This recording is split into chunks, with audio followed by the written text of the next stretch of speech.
Eh, guys, inget gak sih Badian itu ngasih kita assignment online yang itu harus nyari penjelasan tentang power in global governance. Emang iya? Iya tahu, Badian kan pernah nyuruh kita baca buku Barnett yang tentang Power in Global Governance. Cuma gue belum terlalu ngerti tentang apa. Kita mau search dulu nggak? Ayo yuk cari Search dulu. aja biar ngerti. It might seem crazy what I'm about to say. Sunshine, she's here, you can take a break. I'm a hot air balloon that could go to space. With the air, like I don't care, baby, by the way. Because I'm happy, clap along. Jadi global governance tuh apaan sih? Gue nyari-nyari tuh kayak ribet banget tau gak sih? Oke guys, kita bahas pelan-pelan aja ya. Jadi global governance sendiri itu basicnya kayak gimana negara-negara di seluruh dunia itu bekerja sama buat ngatasin masalah-masalah yang nggak bisa diselesaikan secara mereka sendiri gitu. Nah, jadi dalam kerjasama ini pasti kan ada negara yang lebih besar dan suara tuh pasti bakal didengar sama negara-negara lain yang lebih kecil. Nah, jadi inilah yang kita sebut sebagai power. Gitu. Oh gitu. Tapi jujur ya, kayak gue agak kurang ngerti karena penjelasannya tuh kayak ribet banget gak sih? Kayak lo bisa jelasin lebih simpel lagi nggak? Oke. Jadi biar gampang ngebayanginnya ya, kita tuh pakai analogi alat musik aja. Jadi anggap aja kalau global governance itu tuh kayak orkestra gitu yang banyak. Nah, jadi kan ada banyak alat musik yang main bareng. Tapi ada beberapa alat musik tersendiri tuh yang perannya tuh lebih penting. Nah, misalnya kayak drum nih. Jadi negara-negara adidaya itu bisa diibaratin kayak drum. Kan drum sendiri tuh punya suara yang paling keras dan ngasih tempo buat alat musik yang lain. Nah, misalnya kalau negara-negara berkembang kayak yang punya SDA atau posisi strategis itu tuh bisa dianalogikan sebagai gitar bass. Suaranya tuh nggak sekeras drum tapi tetap penting banget buat menjaga keharmonian.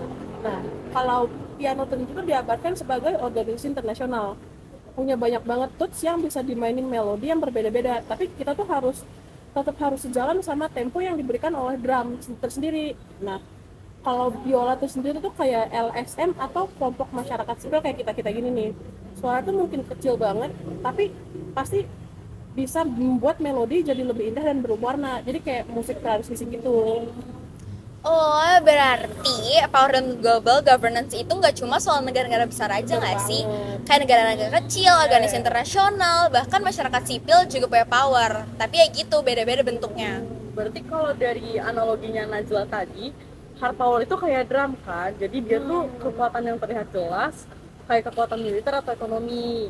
Terus kalau soft power itu kayak biola kan ya. Jadi kekuatannya lebih halus, kayak budaya, nilai-nilai dan diplomasi. Terus ada juga smart power kan ya. Dia itu kan kayak kombinasi dari hard power dan soft power. Kayak yang kamu bilang tadi, gitar bass yang bisa mainin melodi, terus juga bisa ngasih ritme kan. Terus kalau dari yang gua baca-baca nih ya, selain selain power tadi tuh ada juga 4 tipe power.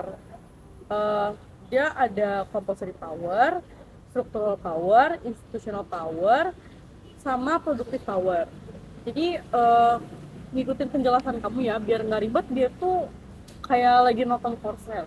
Jadi compulsory power itu tuh power di mana kita punya kekuatan untuk mengontrol aksi dari orang lain. Jadi kayak di konser itu kan biasanya ada amplifier ya. Jadi amplifier ini tuh kita bisa menggedein volume dan secara nggak langsung maksa orang lain buat dengerin lagu yang kita putar. Berarti kalau institutional power itu kayak di mana seseorang aktor tuh bekerja lewat institusi untuk kayak ngatur interaksi antar orang gitu. Jadi misalnya kayak ibaratnya kayak apa ya, konduktor di orkestra tadi gitu kan, mereka dia tuh nggak ngomong tapi dia tuh yang ngatur apa yang dimainin orang-orang dan bisa ngebentuk sebuah pertunjukan yang bagus dari beragam alat musik yang ada di orkestra itu sendiri nggak sih? Iya, bener sih. Tapi kalau yang aku baca lagi tentang structural power tuh kayak kekuatan yang didapat seseorang atau badan dari struktural sosial yang nentuin posisi entitas itu di dalam sebuah hierarki. Jadi kayak structural power ini agak susah dijelasin pakai analogi musik sih jujur. Cuma jadi kita nganggap aja dunia ini kayak board game ya. Jadi di sini kita coba bayangin kalau misal satu sisi pemainnya punya advantage dari lawan atau awal dibanding lawannya. ini sama aja tuh kayak negara yang punya sumber daya atau ekonomi yang kuat di dunia nyata. Terus yang terakhir juga kan dia ada productive power ya. Jadi productive power ini itu tuh power yang muncul dari proses sosial yang membentuk identitas dan kapasitas aktor itu. Jadi bisa dibilang ini tuh kayak reputasinya lah ya. Jadi productive power ini kita anggap aja kayak genre lagu nih. Misalnya kalau misalkan kita dengerin lagu rock atau klasik, kan pasti vibe-nya beda banget ya. Nah ini juga berpengaruh sama pesan yang pengen kita sampaikan dan itu berdampak banget ke jalan konser tersebut. Oh gitu, berarti ternyata luas banget gak sih pembahasan power of global governance ini. Ternyata nggak kayak seserem kedengarannya ya, yang kayak penting kita semua sadar kalau setiap aktor itu punya peran masing-masing dalam orkestra global ini.